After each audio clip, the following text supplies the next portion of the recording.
Social media interactions become interesting only when it is two-way.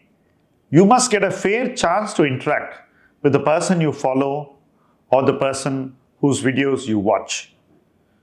I have started this new initiative, Ask Milestones to Wealth Anything, AMA in short, through which all of you can stay in touch, ask me questions you like to ask, clear your doubts on personal finance, learn more about Milestones to Wealth and about our PMS products, and stay connected.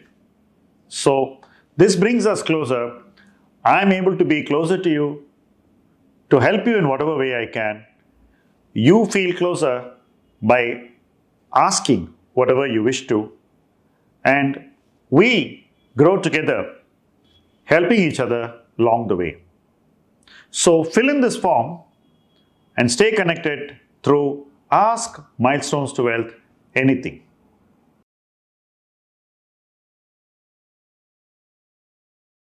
I'm going to talk to you on recency bias in bull runs. In every bull run, we all want to own what is performing, right? You want to own all the rising stocks.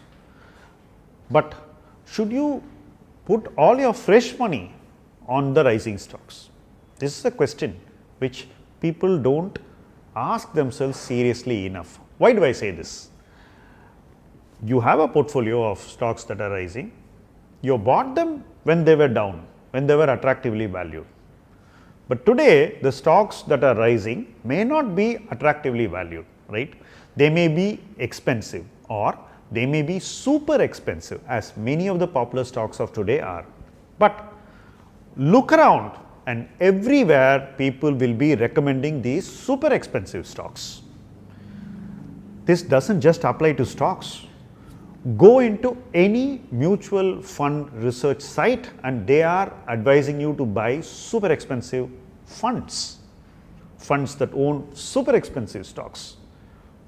So the tendency is to gravitate towards what is successful, because we think that if it has been successful so far, it will continue to be successful in the future.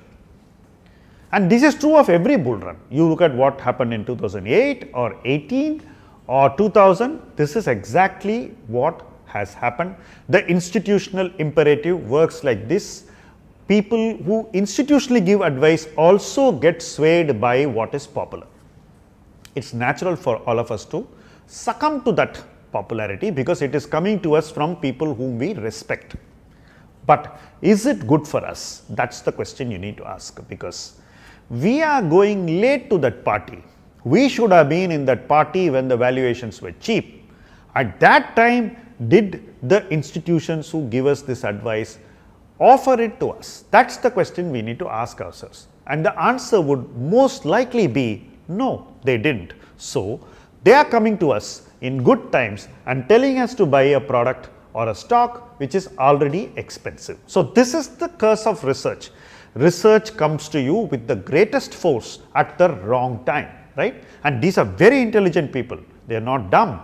They are very intelligent people, but recency bias gets to the most intelligent people, because when they do a professional role, they want to look good in the eyes of society, and the only way they think they can look good in the eyes of society is by playing safe. And how do they play safe? They take the guys who are looking good to them, and in turn they present those products or stocks as great ideas. Okay, so recency bias is viral, it's infectious, and it gets to the smartest of people.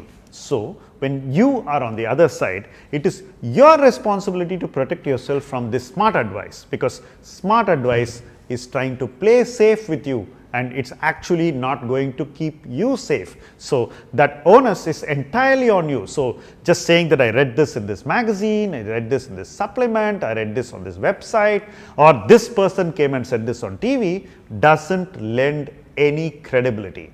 The only credibility should be sought by you, should be approached by you clinically, should be discovered by you by doing research on your own, or by reading about that long enough and hard enough and pondering over it for reasonable time before you arrive at an informed decision. So, that is something from which there is no escape. These are times where recency bias is viral, it is worse than the worst virus, and you must protect yourself from this virus, because this virus is going to make you poorer when the tide turns. And we all know Warren Buffett's famous quote that it's when the tide goes low that we will know who are all swimming naked. So, I wish you a good swim, and I wish that you look good to your eyes and to the eyes of the world. Thank you for watching this video.